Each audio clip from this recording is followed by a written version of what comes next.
What's going on, everybody? Eric Lindquist at Stochastic here in the Odd Chopper channel, coming to you with another edition of Lindy's Leans, Likes, and Locks. Hit that like button, subscribe button, notification bell goes a long way for me on this video, goes a long way for you. That way you become apprised that great content is going live here at our little neck of the YouTube woods. Smash the Darius Garland call, 30 points there. Oh yeah, this is MLB, so that doesn't really freaking matter. Watching this Milwaukee baseball team is just so frustrating. Don't lie. 3-0. Pirates get a top of the first 2-run bomb from Jack Sawinski, who's batting under 200 and not doing anything so far this season. Mitch Keller decides to turn into 2023 Mitch Keller as soon as I bet against him.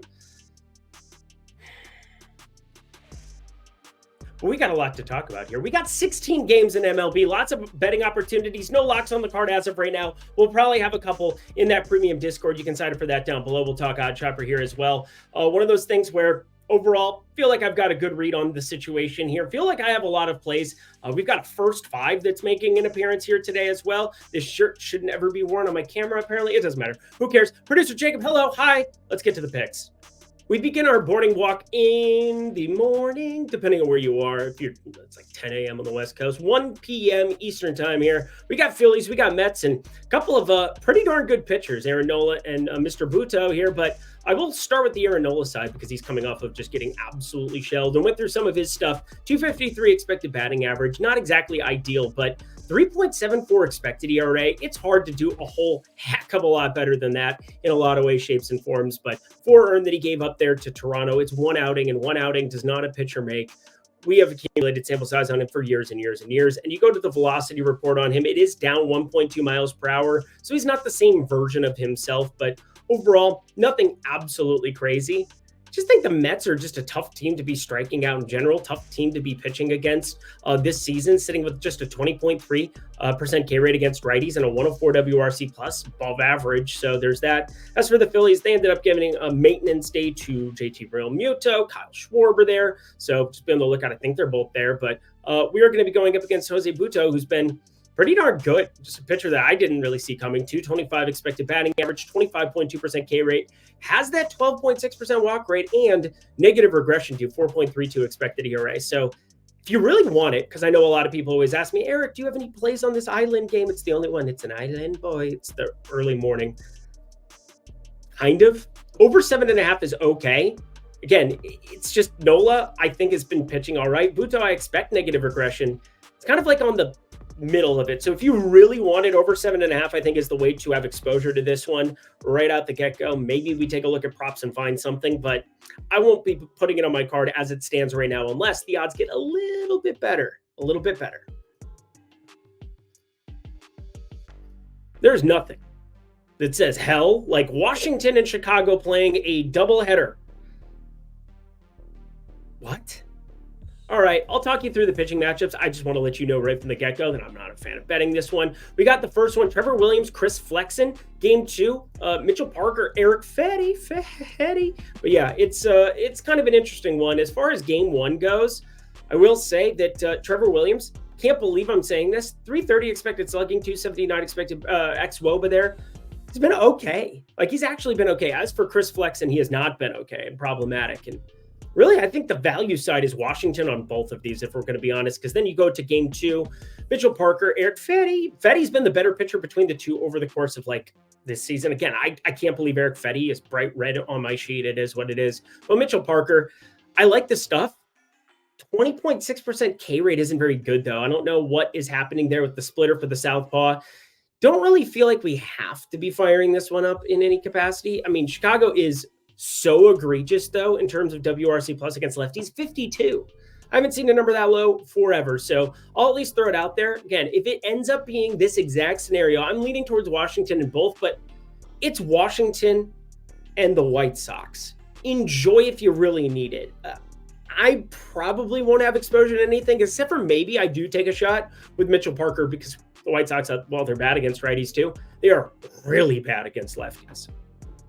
Philly, New York, I didn't mean to undermine it so much. I don't mind it if you really have to have that over 7.5 in the morning to have a sweat. Now, some of you guys are going to work. I totally get it. But for me, I will be keeping it off the card because there's plenty of other stuff like this one. And then also the doubleheader from Washington, Chicago. Anyway, Toronto at Baltimore here. Chris Bassett on the mound going up against Kyle Bradish. And so far, Kyle Bradish looked really, really nice so far. The ground ball rate is all kinds of nifty. Now, you got to take it with a grain of salt. He's had a grand total of 2 starts. 2 starts is not indicative of a pitcher making, but 14 strikeouts in the 2. He faced Washington, that doesn't strike out all that much in Washington, took on the New York Yankees here at home. Overall, kind of like what we've seen out of him, though. So Kyle Bradish is worth the back, but I'm going to do it in a little bit more of an aggressive fashion. Chris Bassett, 279 expected batting average, 352 xWOBA, but don't like his stuff at all whatsoever. He is just not a pitcher that I think is very good at this point of his career. He's had glimpses going back to the Oakland days. He's had glimpses here in Toronto, but whiff percentage way down, chase percentage way down, stuff way down. I got to take a shot here on Baltimore -1.5. I think it's more likely that you just get an absolute pounding here, +130. And it's all about range of outcomes. So we're talking, price and probability. So Baltimore -1.5. There's a +135 over on DK right now, too. Go get yourself some. Don't bet this outside of +120, though, please. Miami at Detroit, and this one Ryan Withers taking on Reese Olson, and neither of these guys are really worth a back. I've actually been starting to sprinkle in the first 5 market because I'm back testing it a little bit, and it has Reese Olson as a decent back here. I don't really see it. And Weathers, even though it's an 18.3% K rate, I think the stuff is better than this. Both of them give up hard hit, and actually for the Southpaw Weathers, he's been better in that regard. 40.3% going up against Reese Olson's 45.5%. But Miami, they've been problematic here, way down in the doldrums in a number of these spots where I don't really have to be forcing them on a card with just an 89 WRC plus 134 ISO here. Trading away Luis Raz is what it is, but I am more of a fan of just not betting anything other than an over here, purely because, well, Detroit seems as though they're starting to come to life a little bit. And Spencer Torkelson, home run number 2 today. Congratulations. Throw the confetti. He's still one of the worst number 1 picks in a long time, but it is what it is, friends. Over 8.5. I will stop saying friends because I know some of you are mad at me. I get it. Aaron Savale, Nick Pivetta here, friends. If you made me lock something, I think this is probably the spot where I fire it up here. Aaron Savale, he's been good in Tampa Bay. There is no doubt that he has been an improved pitcher, but a 24% K rate looks nifty.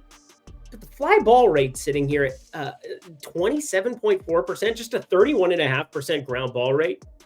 I think this is problematic here. 261 expected batting average, 422 expected slugging. Boston, I really like this money line. Here's the thing, Nick Pivetta. This is a guy who has given up fly balls and home runs from time to time. And so I saw 3 runs, and I expected when I went through his velocity, through everything else, that, velocity was probably down. There was probably a problem. No. Velocity was up from the 94 miles per hour. Again, he had 2 previous starts, got put on the IL, then came back here against the Braves. So if you give up 3 home runs to the Braves, I'm probably going to give you the benefit of the doubt. Now, Tampa Bay, they do have power. That's not really the problem here.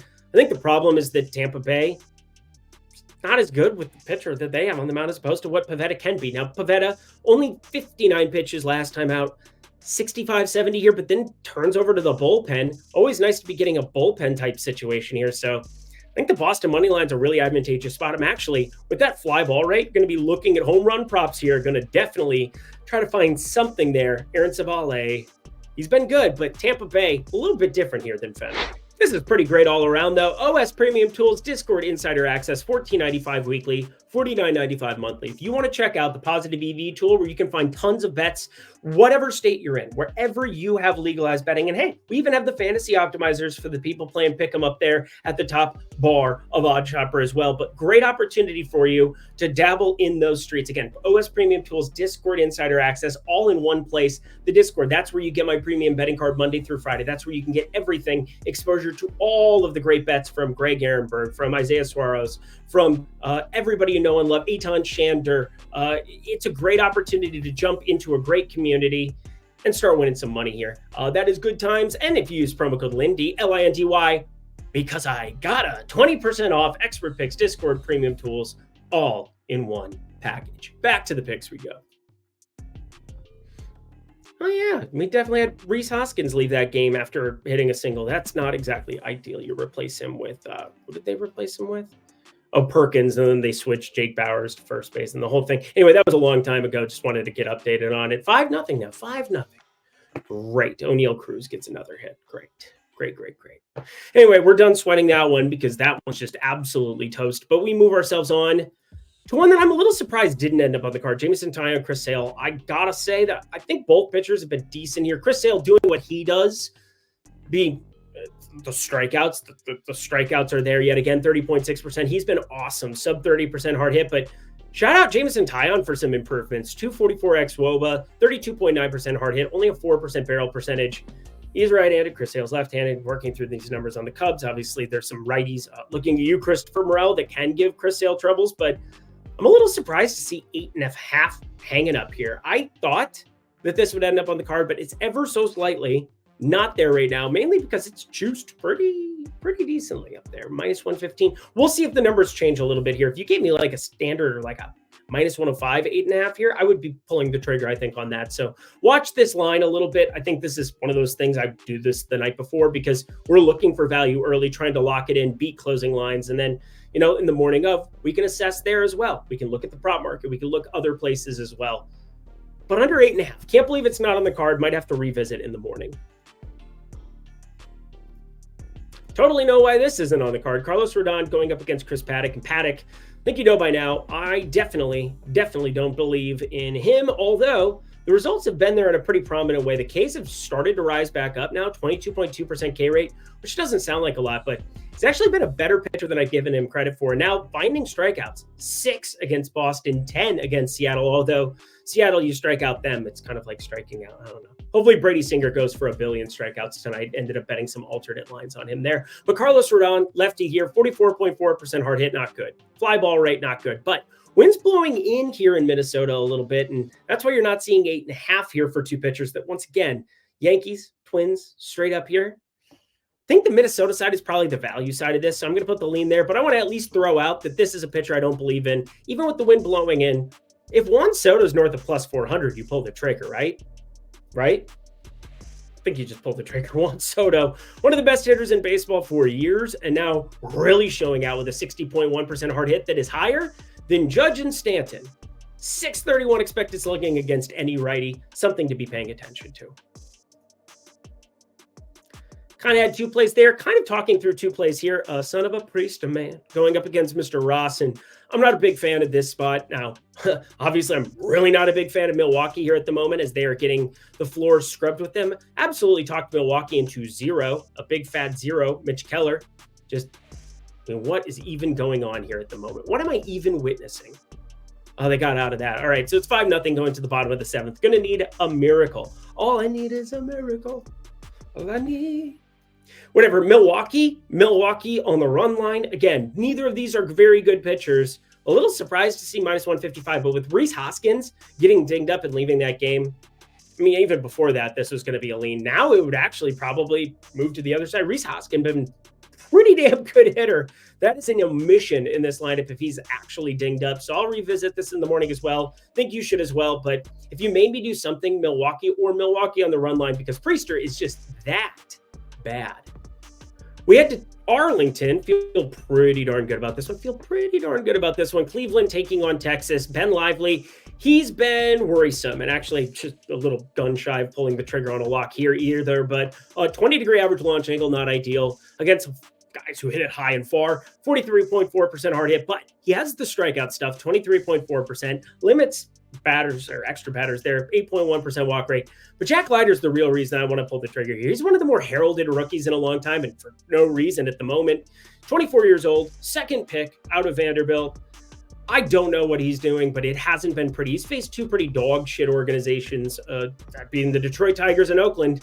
Pretty great to face Detroit and Oakland. And Oakland in Oakland Coliseum, where there's probably more Rangers fans than anything, and also really good pitching conditions. So now you're going up against Cleveland that's been pretty darn good so far. They've got that Josh Naylor character who continues to hit the ball hard and far. Only a 96 WRC plus, but a 149 ISO isn't exactly nothing. That is 12th in baseball there for Cleveland. I think this is a spot where you just pull the trigger here at even money. There's a plus 100 that exists right now. Don't know why Texas ended up taking in the money. I know it says minus 109 on the side of your screen there, but I was able to get a half unit on even money. If you're able to get anything inside of minus 110, yes, that might include the minus 109 ever so slightly. That would actually fall more on the lean category. Only 9 cents can be the difference between something being a play and not being a play. I hope you can see that in baseball. It is a slim margin deal, unless, of course, you bet the Brewers and they're down 5-0, and it just is what it is. Cleveland money line, half unit. JP Sears, Mr. Ronel Blanco here. Disparity in terms of pitching at the moment. JP Sears was probably coming into last year the best starter that they had. Paul Blackburn has probably been that so far for Oakland here, but 44.1% hard hit, 477 expected slugging, 17.8% K rate. It's been bad. It's been no good. Alex Bregman, I saw 1 yard on Monday too, but again, nice to see signs of life. Wake me up, can't wake up. I think I've done that bit already. But anyway, we are looking right here down the barrel of a 45. If you're the Oakland lineup, very different situation taking on Ronel Blanco, who's been really good, has that no-hitter on his resume, 307 expected slugging. And then you have the Houston bullpen, which I think will get better as things go on. I want to get better. But anyway, Kyle Tucker is who I really want to highlight here, because in terms of lefties, left-on-left crime, this guy has been awesome at times this season. So him and Yordan Alvarez, go ahead and fire them up against lefties. You can get kind of depreciated value. Well, probably not anymore with how good Kyle Tucker is, but better than plus 360 puts left-on-left crime on the map for me tomorrow. 599 expected slugging, 52% hard hit, going up against JP Sears, who is giving hard contact. That is useful for one of the best hitters in baseball. This is useful as well. $1,500. First bet safety net up to $1,500, that is. What does that mean exactly? Well, if you haven't signed up at BetMGM and it's available in your state, head down to the video description box below. Click on the link, and when you sign up at BetMGM, you, at that link, can bet anything you want. $25, $50, $100, up to $1,500, and get that back in bonus bets if it doesn't win. You heard me. You have an opportunity to fire up anything you want on the MLB board, the NBA board, and you get the money back if it doesn't hit. That's a great opportunity, friends, up to $1,500. So if you haven't signed up at BetMGM, take this opportunity right now. Only for 21 and over. If you have a gambling problem, please call 1-800-GAMBLER. 5 games to go. Back to the picks we had. Hit that like button, subscribe button, notification bell as we talk Sonny Gray, coming off of his worst outing of the season by far. Again, feel like I've said that a couple times today, but it's true. It's him and Aaron Nola, a couple guys coming off of difficult outings, but it's one spot. And it was weird because Sonny Gray got it rained out, and then it got moved to Milwaukee. And Milwaukee, we know what they do against righties, unless, of course, I lock bet them. I'm done talking about it. Maybe we get a come from behind victory here. Oh, 2 on, 1 out for Christian Yelich. Come on, do it. Do it live for me. F it, we'll do it live. But I want to talk on the Angels side. Reed Detmers, this has been a really good arm as well. There's not really a whole lot of value. Try to catapult plus 120 here. I think it's probably the right side of it, which is ironic because, hey, Eric, you're about to talk about a prop backing Sonny Gray. Yeah, I sure am. But Reed Detmers, 26.1% K rate, 297 xWOBA. And overall, Los Angeles, they've got some pieces. I'm looking at my guy, Joe Adele, certainly having a good season for himself. Certainly having a good year. Just a 92 WRC plus for them, though, against righties. And that's where I think 7Ks, 8Ks potentially for Sonny Gray. Going to be looking at the K market, the alternate K market for Sonny Gray. Fired up 2 of those. Ended up on Yamamoto as well, which is a little surprising to me, but you go where the value takes you. And then there was a better value available on DK after I bet the FanDuel one. Conversation for a different day. This is not that day. We got to fly. Sonny Gray up to 7Ks. I said it was coming, and here it is. Hunter Green going up against Slade Ciccone. And I will say, Slade Ciccone, awesome name. Pretty strong name if you ask me. But he's been good. 176 expected batting average, 265 xWOBA. And then you work through some of it. There is a fly ball tendency, but Cincinnati, you get them out of Great American Small Park, and they are not very good against righties here overall this season. Cincinnati down in the doldrums with just an 82 WRC plus, but I gotta back my guy Hunter Green if I'm getting even money on a first 5. Now, why am I going first 5? Because Cincinnati's bullpen don't want to be dabbling with that. So there you go. And there's an identical first 5 even money on DraftKings right now to what the money line is. I get to back my guy who has been awesome as well this season at a 50-50 coin flip type number where I think Hunter Green is the better, more reliable, longer what is the right word? We have a larger sample size on him, if you will. 177 expected batting average, 270 expected slugging. If he is giving up high weak contact, very different than the high far contact he was giving up 2 years ago. So really good improvements by Hunter Green. Has some of the best strikeout stuff in baseball. And yes, terrifying going up against Arizona, but this is just a pitcher I want to back in his current form. If you push, you push. But otherwise, Hunter Green, mow him down, please. On we go. Speaking of mowing him down, how about Colorado in San Diego? Cal Quantrill, come on, we're not going to be talking about that. Minus 258. Why is that? Because Dylan Cease is very freaking good at pitching of baseballs. And I think he's really the only thing to highlight center here, other than like Cal Quantrill. If we get some good prop numbers here on the San Diego side, I can get down with my bad self looking at you, Jake Cronenworth, who always pops in my model. Always pops in my model. Jake Cronenworth, 519 expected slugging. So want to shout him out. Could find myself dabbling in those streets, but Dylan Cease, 186 expected batting average. But really, let's just highlight the 32.4% K rate going up against a Colorado team that strikes out at the third highest rate, 27.1% against right-handed pitching in all of baseball. Square peg, square hole. Like those situations, Dylan Cease up to 9 Ks, fire it up. Find that ladder. Let's climb it. Kansas City and Seattle, two pitchers that I'm going to back here. Michael Wacha, Logan Gilbert. I was a little surprised to see Logan Gilbert as somebody who was actually going to be a back for me against Kansas City, but you start running through some of the numbers for them, and well, Kansas City, well, they're not striking out a whole hell of a lot here this season against right-handed pitching, sitting at just 18.1%. They only have a 97 WRC plus, and it's all about stopping run creation. So if you can get pitchers that aren't going to walk a lot of guys here in Seattle, because again, it's getting base runners on, and then it's a league neutral ballpark for home runs, but in terms of runs, it's always playing below average. In fact, it's the best pitcher's park in baseball for run creation there. So Michael Wacha, 7.9% walk rate. Logan Gilbert, 7.5% walk rate. You see him out this game a number of times, and the 267 expected batting average doesn't help Michael Wacha, but he gets to be a righty facing a team in Seattle that strikes out at the highest clip against righties. So a couple of free passes there. You run this a couple of times, and under 7.5, as long as it's inside of minus 120, because again, there are a couple of books that were juicing this up to like minus 125 for you to back 7.5. Don't do that. Don't do that. In fact, I would actually look at the 7 if it's like even money, but we're looking at range of outcomes. Like, what are all the range of outcomes for the game, and then trying to get the right section of the pie. And under 7.5, inside of minus 120, friends, that is going to be the last play of the day. Oh, we should probably talk about San Diego, San Francisco, though, huh? Yeah, we'll do that. And our last game of the evening, Gavin Stone now going to be pitching here in this spot because you had Yamamoto. Again, brought up both of the situations there. Hopefully, that's part of what you listen into, right? Is information rather than just skipping to the plays and then making fun of me after the fact. By the way, Brewers, 2 on the board there in the bottom of the 7th, so we're not completely stone dead. 5-2 here at the moment. Soldier Boy Tellez. Weird to see him at the plate going up against his former team. Sure, he'd like to hit this high and far. Don't do it, though. The Dodgers, minus 1.5 here. Gavin Stone. He's a little bit better than Keaton Wint by a lot bit. Could have phrased that better. But you're not getting any value. We're talking about 8.5. This is weird to see in San Francisco. That should tell you Gavin Stone not that good, but win. Probably not going to win against the Dodgers. I'm sure he's never heard that joke before. Let's get out of here. And that does it for another edition of Lindy's Leans, Likes, and Locks in the MLB streets. Head to that comment section below. Let me know your favorite plays that exist on the board for Tuesday. Hopefully I get a miracle here in Milwaukee. That'd be great. But either who, friends, it is good times in Odd Chopper, that's for sure. We've got some really great stuff going on. I'm doing the NBA streets, which the Darius Garland ladder, that one felt good.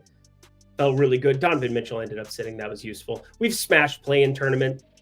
Been smashing all of the things in the NBA streets. Would like the MLB to just be a steady smash rather than having like the 2 weeks and then just hovering around 500 for the main plays, the locks that people tune in for. Again, we're going to find some improvement here very, very shortly. Long MLB season. Very confident that we will be well above that 56, 57% mark where you need to be in, we're talking June, July. Otherwise, I'm going to have to reassess some things. Until next time, friends, I'm Eric Lindquist. Best of luck in the MLB streets on Tuesday.